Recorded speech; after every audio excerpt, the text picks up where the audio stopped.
Hello, everybody. Welcome to our Kenshu Amazon Experts Live.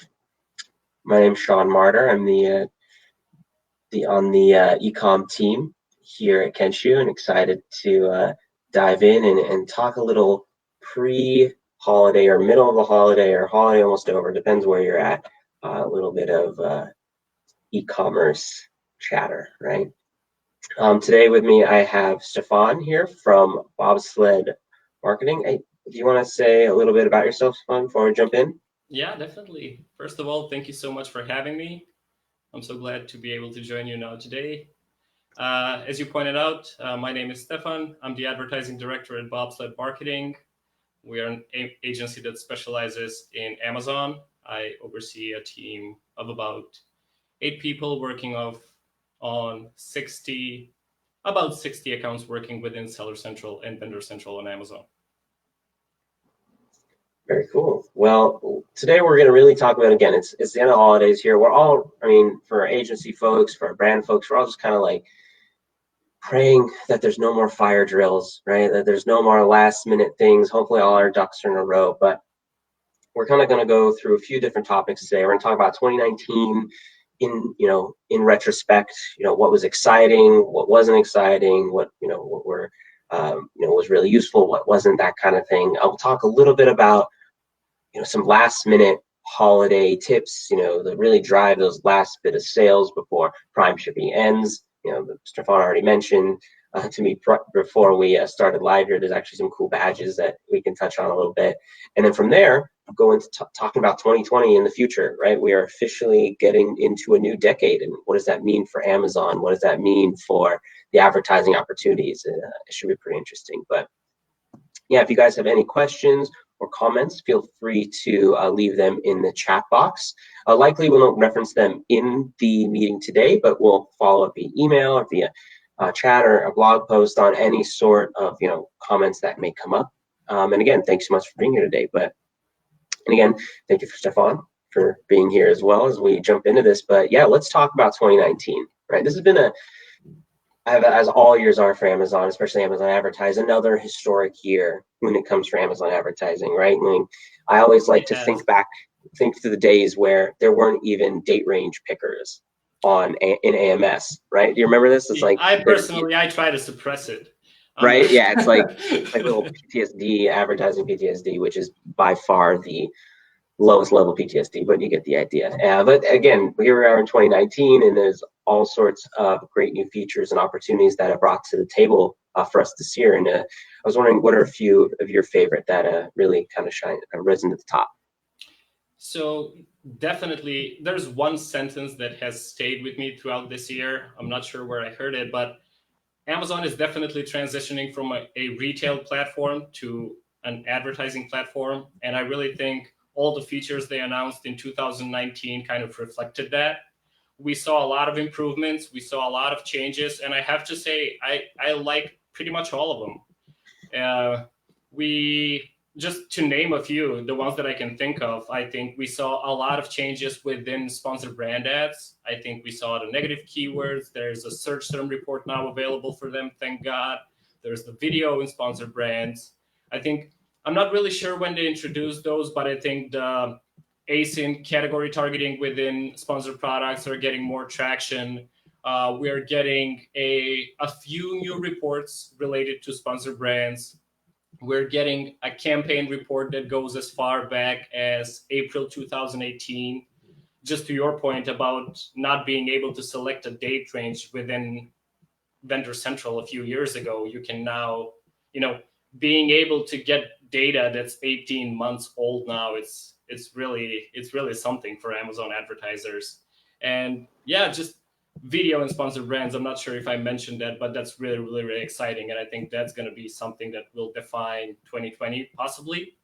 And just really excited to see all of these, and really excited to see this is something that's being recognized by Amazon and something important to them. Yeah, it's interesting for those who've been on the platform for a long time, and for those maybe who haven't, who are hearing about what are fundamentally the basics of advertising data finally being available for what is, you know, Amazon's premier new ad type, which is sponsored brands. And it's like, oh, we finally get a search term report, right? We finally get native keywords. It's like, yeah, well, we didn't have those before. So it's a big deal now. And it really allows us to, as advertisers, right, to apply the strategies that have worked so long for sponsored products and other search and search publishers before to what is the, you know, at least for mobile, right, and definitely for desktop depends on your resolution, right, the predominant placement on the page, right, whether it's driving to stores, whether it's driving to a specific ASIN, you know, having those controls to really dive in and make those important, or excuse me, to make those observations work for you is really important, right? Absolutely. Very cool. And one thing I like to talk about actually is the bid changes, like the ability to modify your bids in 2019. You know, this is a retrospective, but you know, at the beginning we were talking about very limited bid changes that were at the keyword level, right? And you could only change them right, you know, within the certain threshold applied. But now we have the placement level data, right, to apply bid modifiers, to do all of these really cool things that is allows you to approach strategies in a completely different way, right? Because now instead of just applying a bid as a whole, you can say, no, I want to make sure that I am prioritizing top of search, right? Which in itself is it's a completely sort of unique thing to Amazon at this point. Absolutely. I think in an environment where your cost per click is pretty much determined by competition, anytime you get a chance to have more control over your placement, where your ads get displayed, how much you're willing to pay for that click, the advertisers always benefit from it.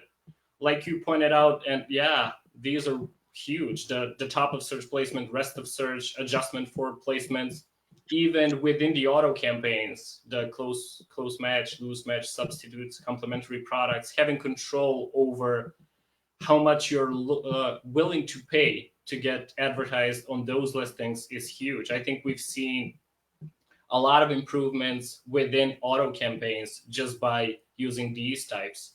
And to your point about top of search, I think it has been pretty much a fundamental change of strategy for many clients, where sometimes you would and the really cool thing is it's not a rule set in stone. Sometimes you realize top of search is performing better for some accounts or even some products, and sometimes you just see because of your price point or because of any unique features that your products have, you're actually better off being rest of search or just being displayed on product display pages. And yeah, all of these changes, especially to advertisers who make data-driven decisions, just looking at the reports, we have them available. And all of these changes were very beneficial for all advertisers. Right, and it's really great to see Amazon, you know, listening to what is their advertising customer, right? Yeah. I feel like for a long time, the advertiser was not the customer, right? And Amazon's absolutely done an amazing job over the years making our voices heard and acting on it, right? And it's been really great for us at Kenshu because we can then integrate all of those same features in the platform and then build upon them, right? Like to toot our own horn a little bit, right? 2019 has been a big year for us in that partnership, building upon those features, whether it be the automations around the bid modifiers or looking at the top of search bids and how it affects total share and share of voice. I think it's been pretty monumental. But 2019 is fast behind us, right? We survived our Black Friday, or Amazon called it, the Turkey 5 this year. Yeah, Turkey 5 or Cyber 5, I think. Yeah, Cyber 5 I get. Turkey 5, to those of you who haven't heard this, is literally because apparently the trend is around the dinner table already having your phone and shopping, which as a millennial has me disgusted. I cannot believe anyone would do this, but what are you going to do, right? Such is the trend. But obviously we got through that. It was at the end of the month this year. So I'm curious, Stefan, from your perspective, how did that Cyber/Turkey 5 go? How does it compare to December now moving into holidays? And what are some insights you've been able to glean from that? So the very first thing I want to point out is probably related to your previous question, but you even before we got to talking, before we went live, there weren't many fires to put out, thank God, this year. And I think 2019 in general, Prime Day, Turkey 5, it was all very well handled by Amazon. I think last year we've had a few instances where I think Prime Day had some issues where listings were not available.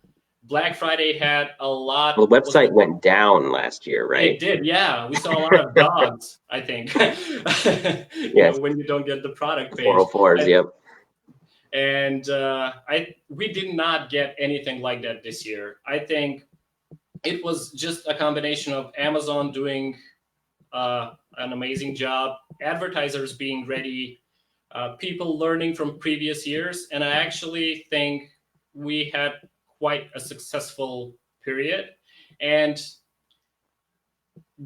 it being at the end of November actually works well. I think it really just signaled to the holiday season starting, and a lot of those sales that started, a lot of those accounts that started growing around Black Friday, we still see those sales being steady to this very day. I was actually looking at some data today, and I'm just comparing month to date December compared to the entire month of November, so not even month over month. And we're actually seeing December outperforming November on many accounts, which is great to see. And I really think this year was definitely the result of Amazon supporting advertisers and advertisers being more strategic and more. I think everybody did a good job this year, which is just something that's great to see. Yeah, I mean, we're definitely a win-win.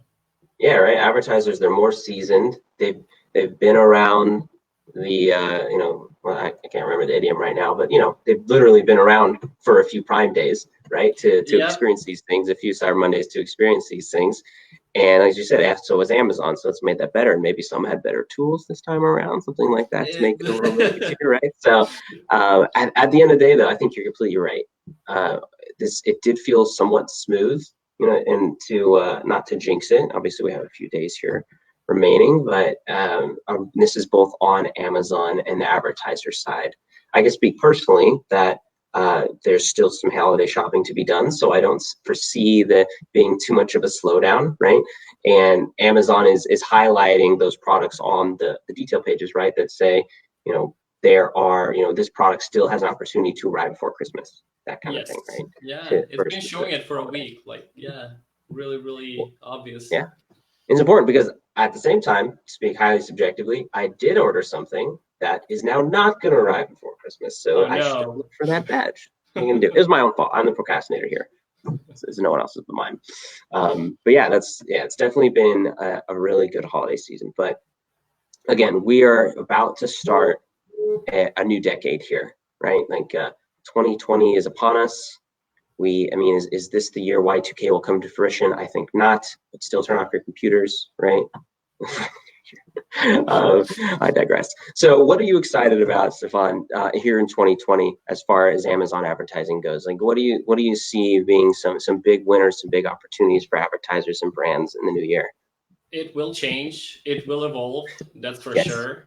One thing that I feel confident saying is, and this is obviously a huge win for everybody again, but I really think a lot of the data analysis stuff, a lot of the automation stuff, a lot of just the analysis can be done by third-party softwares such as Kenshu. We can rely on those type of solutions to make things a lot easier for us. And with the introduction of video, for example, I think Amazon live streaming video within sponsored brands, Amazon is definitely relying on video more. And I definitely see that growing in 2020. And I think when you have all those data points covered for you and you're able to automate your campaigns to a higher extent, it's going to come down to being more creative, being more unique, or just highlighting your product in a better way than your competition. It's going to be a lot more creative thinking and a lot less repeated Excel data formulas and stuff. And I really think video will be huge. It does appear to be something that's definitely on their radar, and we're just gonna need to stop being so camera shy. Absolutely. Well, that's why we're here today, right? Well, Yeah. let's dive a little deeper into that, into video specifically. So, sponsored video for sponsored brands, previously known as video in search, was a managed service, right, by Amazon, in which you would, in much like having DSP managed service, you would send them creative and they would sponsor that creative, and you would pay a flat, at the time you would like sign an IO, right? You would have a flat cost per view. This is of course evolved now into what is video, sponsored brands video, right, which is now a self-serve platform. Can you, Stefan, speak to your experience with sponsor brand video, maybe, positives, negatives, and kind of, what your thoughts on it are so far? Yeah. Well, first of all, Amazon does appear to make certain features from DSP, just zip them and make them available for third-party sellers. I think video in search, as you pointed out, and also sponsored display beta as well. As video in search is still relatively new, we have it for a few clients and have requested a few more to be enrolled within video in search. The initial results we saw, plus the initial results from a lot of Facebook groups, plus what Amazon is telling us, is they do appear to be, they're working. People are loving them, and it goes to that point. I think whoever comes first wins. I think there's not too much competition happening around there. They're on mobile only. People who were able to generate a video for a certain product and put it out there are probably getting very decent cost per click rates, probably getting very decent ROIs. It does come with a lot of guidelines. You have to really read through them. You have to get that video ready to be published because it will go through the approval process from within Amazon, but they're pretty standard. I think whoever's worked on video for their storefront should have the idea about what would work within search. So a lot of, as accounts get more access to video and search, it's going to become interesting. It's going to be really, Yeah, because you touched on a very interesting point, right? Competition for this placement is incredibly low, which makes CPCs very low, right? yes, Which is at this point. at this point, right? And now we're talking about it in this, big forum, which is going to accelerate that. But for any early adopters, right, this is an absolute opportunity. This is a very unique placement. And by the way, I do not work for Amazon, right? I am not selling this. I am not bonus dollars or anything like that. Like, as far as the whole reason we're talking about this is that it's high performing. Like, as an advertiser, as a brand, this is something you want to use to make sure your dollars go as far as they can. And again, if you haven't seen this, open up your Amazon app, search anything, right, from dog food to OLED TVs, and if you scroll down, you'll find a placement that is unique, right? It's a placement that pops, a placement that is far flung from any of the static imagery that's within that search engine results page, and that's what you're getting access to.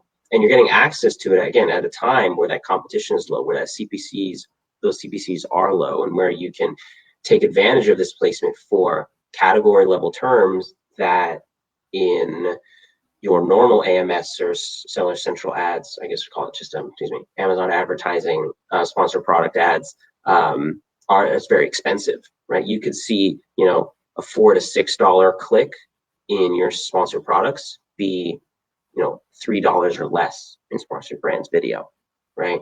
And that's where things really get interesting. And then of course the creative opportunities there are endless as well. Yep.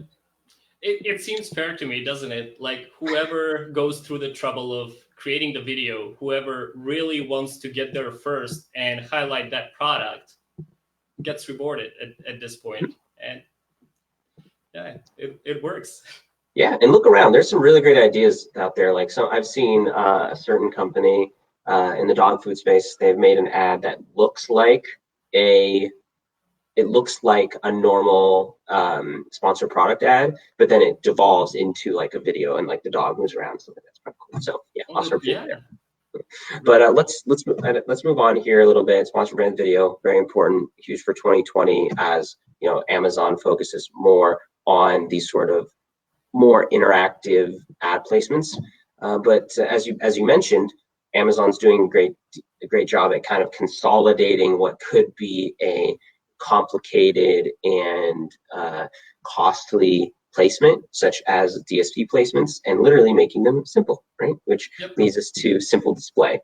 And in the same vein, we are just talking about sponsored brands. Can you talk about simple display a little bit and what kind of opportunities you see with that new ad type in 2020?